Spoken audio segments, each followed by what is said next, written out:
Siempre se ha considerado en la literatura que trata las historias de las universidades como del 1958 a 1966, con la recuperación de la autonomía, con estatutos más democráticos, con vigencia de la mayor parte de los principios de la reforma, por lo menos en el aspecto formal e institucional, que ha sido en las 8 o 9 universidades que existían en ese momento, una época de producción destacada, tanto en lo científico como en la proyección de la universidad sobre el medio, pero yo tendría mis reservas de aplicar a pleno tal carácter a la Universidad de Tucumán. Si bien el funcionamiento era un funcionamiento que respetaba las normas estatutarias, se instituyó a pleno el sistema de concursos universitarios con todas las virtudes y defectos que siguen teniendo. Pero el desarrollo que alcanzaron algunas universidades, sobre todo Buenos Aires, La Plata, Sur, no fue correspondido con una evolución similar en la Universidad de Tucumán, que cronológicamente correspondería a los años que fue rector el ingeniero Birla. Lo que sí, esa época era una época de respeto de los derechos, de fomentar de alguna manera, sobre todo por lo vigoroso del movimiento estudiantil y por algunos acontecimientos que hicieron que la época sea mucho más rica, sobre todo cuando se discutió en 1958 la convalidación o no del decreto de Aramburu en cuanto a si podrían o no existir universidades privadas, que dio lugar a lo que popularmente se conoce como enseñanza laica o enseñanza libre, pero en realidad lo que se estaba discutiendo es si había o no había universidades privadas. Y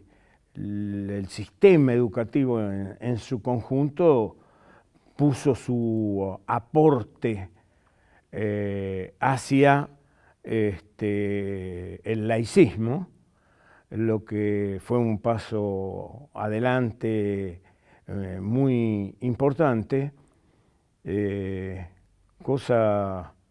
que a lo largo en el tiempo y en el proceso uno ve que en la educación ahora se está haciendo una reversión de ese principio en muchos aspectos en todo el sistema de educación pública, ya sea provincial o la universitaria. No es que haya nada que criticar al ingeniero Birla, pero como rector, el problema estaba en que todavía no se había construido la base crítica de investigadores de la universidad, aunque había investigadores notables, pero eran iniciativas propias. Había también profesores que eran maestros de un gran valor formativo y que a muchos de ellos, los de mi generación, los pudimos tener, aprovechar y formarnos con ellos, pero no se equipararía con el movimiento científico tan importante que se dio en otras universidades del país. La intervención de las universidades por parte de Onganía y la represión posterior rompió ese proceso y con una expectativa exagerada acerca del rol que jugaban los intelectuales, científicos o educadores en la vida universitaria, en esas universidades que más habían desarrollado en su momento la ciencia, métodos innovadores, profundizaciones en la calidad didáctica y pedagógica, y renovado los currículum, etc., se produce el movimiento de renuncia masiva de los profesores. Se calcula que debe haber habido entre 1.000 y 2.000 profesores que renunciaban, que todos los días se anunciaba en el diario. Hoy renunciaron 130 en la Universidad de Rosario. Bueno, creían que iban a cambiar la política universitaria del gobierno de Onganía, y eso era una ingenuidad. ¿Y qué pasó? La mayoría de ellos se terminó yendo del país porque al renunciar a la universidad no tenían ningún continente para su desarrollo. Eso creo que ha sido una experiencia de un primer gran exilio universitario a nivel país, que luego se producirían otros desgraciadamente, pero que tuvieron que ver, a mi entender, con una mala lectura de la influencia que el cuerpo científico y docente de las universidades podía influir sobre las políticas del gobierno nacional, que entró en promover la fundación de las universidades privadas como antípodas ideológicas de la libertad de pensamiento que se había estado dando en los años anteriores en el seno de las universidades nacionales, y que va a tener altos y bajos, como por ejemplo, una de las cosas altas era un momento de inmensa actividad del movimiento estudiantil, donde muchas veces las consignas de unidad obrero estudiantil se hicieron presentes en forma efectiva en manifestaciones comunes. Yo participaba en esos momentos junto con la Federación Universitaria, por supuesto, no era mi persona solamente, en los actos que hacían los obreros contra el cierre de los ingenios en el 66, en las marchas que hacían los cañeros, porque los ingenios no pagaban nunca lo que recibían de caña a los productores primarios. Entonces, fue una época de mucha actividad, y por otra parte hubo sí un regreso de muchas personas a la universidad que de un signo confesional muy marcado, y comenzó un periodo macartista que fue creando de alguna manera las condiciones para luego lo que fueron las cesantías y las políticas de la dictadura militar. Aunque hay que señalar también otro hecho positivo, que entre los años 71 y 73 se extendió enormemente el sistema universitario, porque se fundó prácticamente una universidad por provincia, cosa que antes no existía,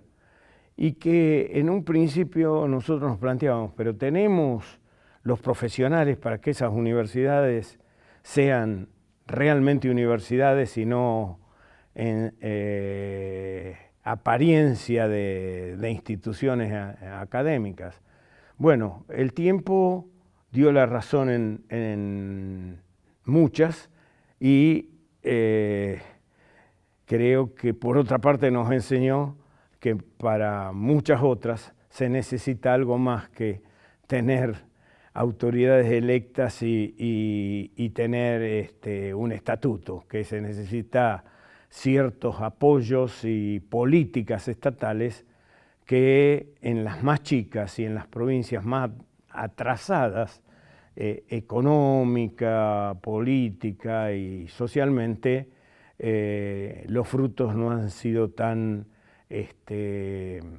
ricos como podrían haber sido.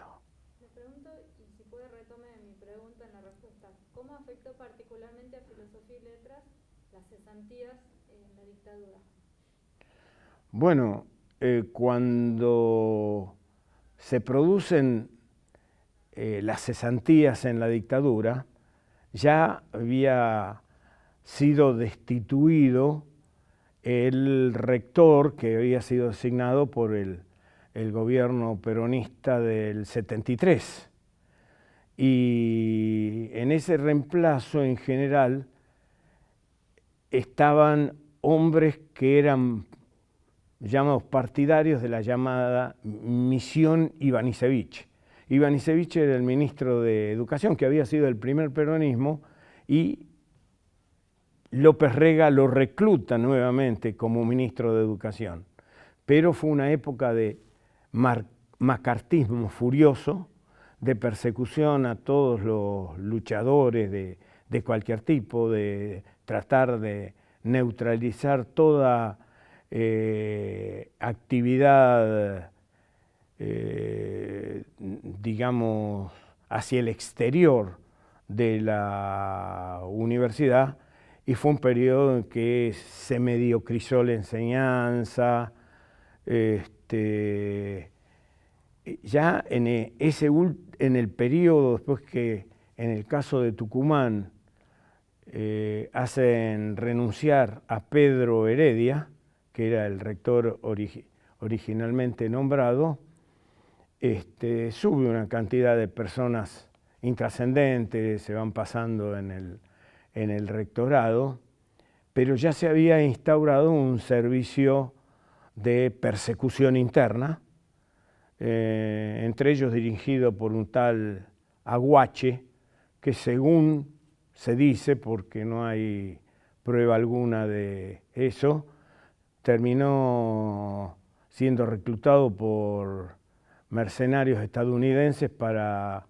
luchar en Nicaragua con los contras, ¿no? Pero ya armaron las listas de todos los que tenían condiciones de haber liderazgo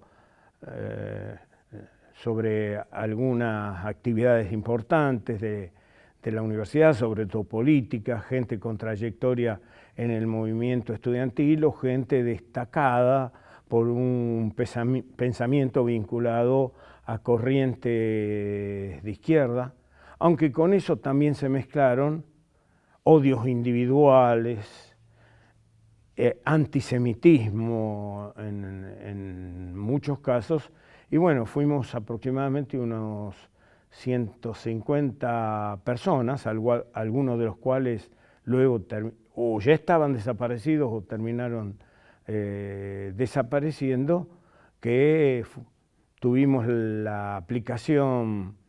del llamado inciso sexto de una ley cuyo número no recuerdo, que había sancionado la dictadura, que cerraba toda posibilidad de hacer juicio por indemnización, por despido. Y en todos esos años tuvimos la prohibición absoluta de pisar el suelo universitario. Y eso más o menos sucedió hasta que, a partir del fracaso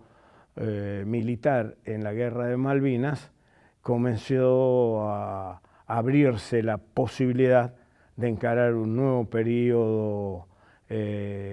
constitucional, aunque se veía todavía lejos, como a año y medio aproximadamente, pero se atenuaron esas medidas persecutorias a partir del año 82, y algunos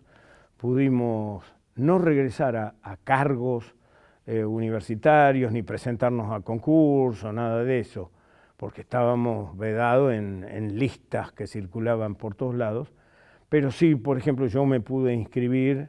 como adscripto, que se llamaba en esos momentos, al egresado que iba a colaborar como experiencia profesional en una cátedra con la que no tenía relación de dependencia. Y yo en esa época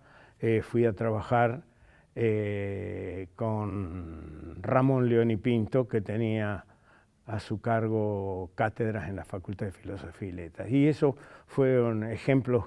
un ejemplo de algunos modos de inserción que para el 82 en adelante fueron atenuando nuestra separación del cuerpo universitario. Ya cuando desplazada la dictadura y en el gobierno de Alfonsín, bueno, se formalizaron las leyes de reingresos, de reincorporaciones a la vida universitaria de los que habíamos sido echados y que lo solicitemos explícitamente. Y eso permitió no solo los que nos habíamos quedado en el país, sino mucha gente que se había ido a otros países, tenía los vínculos o las condiciones económicas o las posibilidades de distinto tipo, y fueron la inmensa mayoría regresando a la vida universitaria en Tucumán, que bueno, ya es otro capítulo distinto, mucho más fructífero y de una convivencia más simpática con el otro, y además donde realmente comienza a desarrollarse una renovación académica, y aún con planes viejos, pero hay una gran renovación académica, y la labor del CONICET, que en esos momentos Alfonsín le dio un gran desarrollo, permitieron de que vaya formándose una nueva generación de científicos.